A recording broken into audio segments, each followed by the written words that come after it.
everybody, and welcome back to a brand new video today where I'm continuing my fan reaction videos for Series 12, where each week I'm taking your comments that you've commented all over my videos about each episode and kind of compiling them, giving you the best bits of them that kind of represent everybody's opinion, the general fan consensus on each episode. And of course this week it's time to have a look at Praxeus. So yes, as always, thank you for all your comments on my videos and on my YouTube community posts and all of that, just giving your opinions on this episode so that I can actually create this video.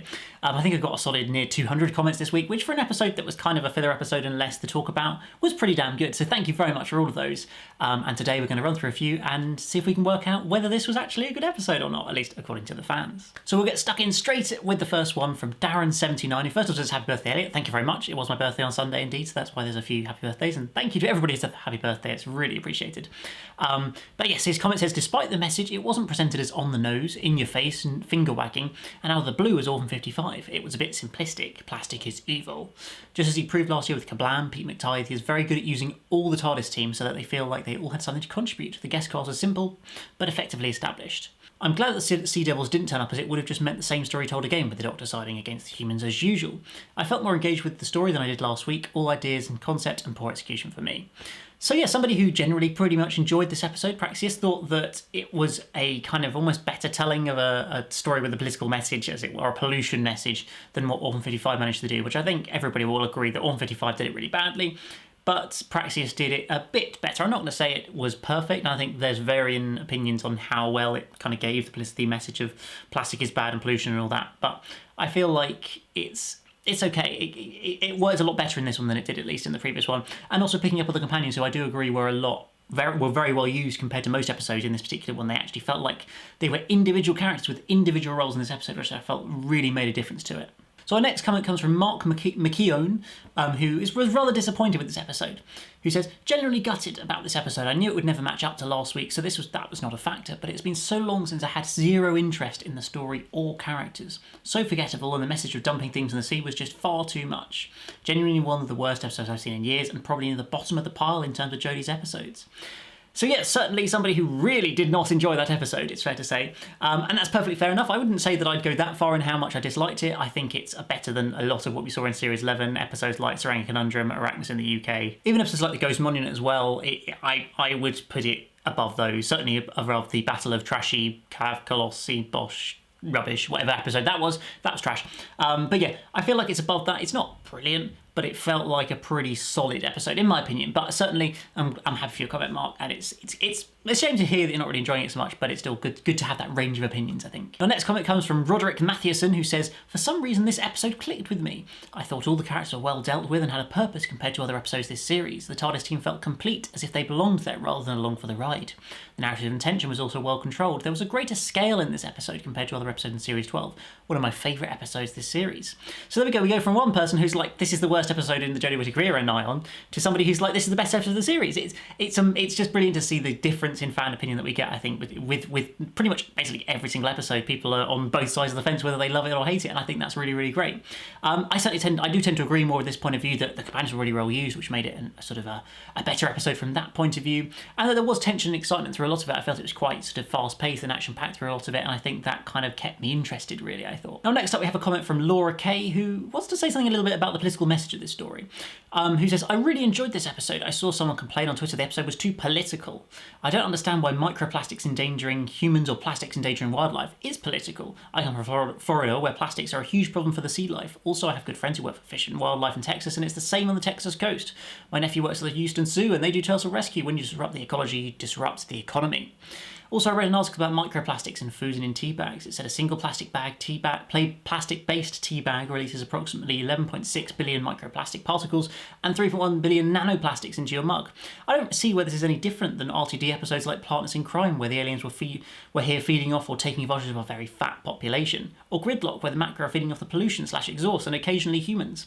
Thank you very much for your comment. It's really interesting to hear a bit more sort of detailed information about the message that was put into this story, and I think that's really one of the key things. You hit the nail on the head at the end there, is the fact that there's a lot of episodes that have messages like this, and yet people only ever seem to talk about how terrible it is in the Jodie Whittaker era and how they're shoving political messages down our throat. As I agree, it's not a political message, it's just a fact about polluting the environment is what it is, and I don't think there's any problem with mentioning that in an episode particularly. And as you say, like, it's been done many times before, and yet no one ever looks at Gridlock and says, whoa, that's way too political, partners in crime, damn, that's so political, we shouldn't be watching their stuff. It just doesn't make any sense. So I think it's a real shame that people are just so ready to call it out for that reason and not even give the episode a chance, when actually I thought it was quite a fun episode. Now, our next comment comes from Dano HK, who says, personally, I enjoyed a lot of the aspects in this episode. Compared to Orphan 55, this was done a lot better, mainly because they didn't straight up cram them all down our throats, rather they incorporated it into the story and motives of the villain, in this case the pathogen. Well, it was great to see the companions hold up on their own very well, Ryan being able to provide intel and support, Graham being able to diffuse tension, and Yaz going off on her instinct to discover more, following the Doctor's footsteps. Had a moment of relief that nothing bad actually happened to Yaz. It was a fun episode, definitely not the best of the season, but still fun nonetheless, and also had a massive smile on my face when Hong Kong got featured. So yeah, again, somebody who very much enjoyed this episode, and just I think that's one of the best things about this episode was the companion usage, as I mentioned before in this video. And yeah, I think it just overall was an interesting, entertaining video. As Dano says here, it was done, the sort of message of it was put into the villain rather than just being a separate thing tacked on the end. It was very much part of what the villain was doing, essentially, the villain was using that, so the amount of plastics in the earth to be able to do that. So I thought that was a more effective way of introducing that idea into the storyline than Orphan 55 did. Now we've got a comment from Crowcore Games, who says, honestly, it was for me the most 5 out of 10 thing ever. This was a very filler episode, but I felt like this episode needed real, tangible threat. I would have liked alien birds. It was a little preachy, but I think they used that well. I also felt the scientists should have been more, I think, like the companions usage. I think this was the most average episode, and I'm more looking forward to the next episode with the trailer seeming to hint to Dreamlord/Nightmare Man return possibly. This episode also reminded me of Poison Sky with the atmosphere thing, but with no aliens. Also, Earth is getting a little boring in my opinion. Maybe on another planet it would have been more interesting. The effect was interesting. I don't think the virus is that bad. It was super easily defeated in my opinion. So yeah, lots of thoughts in there. I do agree about the mention of Earth, and the fact that we've had 6 consecutive episodes on Earth and seemingly the next 2 are also going to be set on Earth is a bit of a shame and a bit weird. I don't really understand quite why that's happening. So it would have been nice to maybe explore it on an alien planet, but I guess they just wanted to have it close to home to kind of make it more identifiable or something, or a better message. I don't know. Yes, it probably would be nice to have a better alien threat in this than just a classic humanoid-looking alien race that we tend to normally get when they can't afford one, which is a little bit of a shame. So we've got a few more comments, one from Dalek735 here, who says, Praxeus is a weird one for me, as I really enjoyed the concept, as I've been wanting a virus-based episode of Doctor Who since watching the Silurians, and I love the first 20-30 minutes of the episode, but although it ticks so many boxes, I can't help but feel there was something missing. I thought this was Jodie's weakest performance so far this series, which is really annoying as I've loved her in every other one so far. But I'm really getting the feeling Yaz is going to die or betray the Doctor at the end of the series. They keep teasing that something is up with Yaz. All in all, not a bad episode by any means, but just very meh. And to an extent, I agree with that. It didn't feel like... It kind of was very interesting, exciting for the first 20-30 minutes, and it did feel like it petered out a little bit later on when the kind of whole plot was revealed. It was kind of like, oh, okay, this isn't actually that interesting. It's just some virus thing that an alien are trying to use. Yeah, it kind of felt like it wasn't that satisfying a conclusion, I think. And it's interesting to mention about Yaz as well. I do also kind of get the impression that maybe something's going to happen with Yaz later in the series. I feel like something's going to happen with one of the companions this series, surely, because like it just they need to move on something. They need to change something up, I think. So I'd be surprised that doesn't happen. And I don't necessarily agree that it's Jodie's weakest performance. I feel like she's doing just a generally very, very strong performances at the moment through the last, most of this series really has been very much a step up from the previous series, I think. Now, our last couple of comments, we've got one here from Mr. J391, who says, I thought it was an alright episode. Obviously not going to live up to last week. Still a decent and well thought out story with the main cast all well involved, but I feel like some of the acting was off from the Doctor and side characters as well. Another point is that they jammed maybe too much into last week. Jack, the new Doctor, the Sideman reference. I felt they could have saved something for this week. I think that Jack's entrance last week may have been slightly overshadowed when it really should be a massive deal. Maybe some hints at the series arc as well written in cleverly would have not gone amiss. However, the one big flaw of the episode was the obvious climate message. After the abysmal Orphan 55, they could have just left the climate message, but I guess not, and these messages are to the detriment of the story when writing it in with more subtlety would have been so much better. Final point is that I think it would have done more for the story if the police officer had died in the end, just for a bit of emotion, rather than having all characters with plot armour. I would say 5 out of 10. So there we go, we've got somebody right there who's not so happy with the messaging that was in this story and feeling it was too much. I personally think it's okay, but I can perfectly understand that point of view as well. And also worth mentioning, yeah, that point of there was so much going on last week, surely they could have brought some of that into this episode, or at least just had this episode with some sort of reference to the arc of the series that is clearly going on.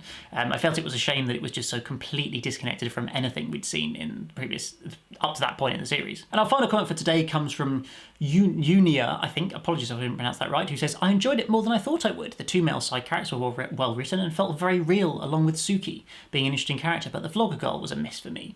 The companions felt really good this episode and had personality. Yaz and Ryan joking with each other, Yaz doing police stuff, Graham's comments in his heart-to-heart with Adam, and them all being slightly split from each other meant they all felt like they had a role to play, although Yaz doing so much kind of made 13 feel redundant. Despite the fact the plot was pretty political, I think it actually worked pretty well and it made sense. The lighting and locations were beautiful throughout, and the music seemed really good this episode. So overall, despite the plot feeling a bit boring, everything else managed to make it into a good episode for me. And I think that's probably quite a good sort of thought to end on, really, that not the plot itself wasn't necessarily brilliant and the actual resolution wasn't like groundbreaking or anything like that, but visually it looked very impressive. I liked the use of different locations. I thought the music, as I mentioned there, the music was really good, and the companions were really well utilised as well, and some of the side characters as well, they felt well written. It just seemed like an example of how to really write an episode in the current era where you were able to use and utilise all the companions that are available to you. So yeah, thank you very much for all your comments on the video. I really appreciate them all. And I think it's fair to say that the reactions mixed for Praxeus, probably more positive than negative. I'd say it's obviously not as good as last week's episode. Definitely better than Orphan 55, maybe on a par with the Tesla episode in general opinion, I think, because yeah, most of it was positive apart from some of the slight concerns about the message of this episode. But I hope you guys have enjoyed this video where I've just given you a quick look at the fan reaction to this episode. I'll be back, of course, this time next week, or at some point next week, to do the fan reaction for episode 7, Can You Hear Me? Which is certainly I hope you'll be looking forward to. But apart from that, guys, as always, hit that like button, that's subscribe if you're new here, and I'll see you again very soon for another one. Goodbye.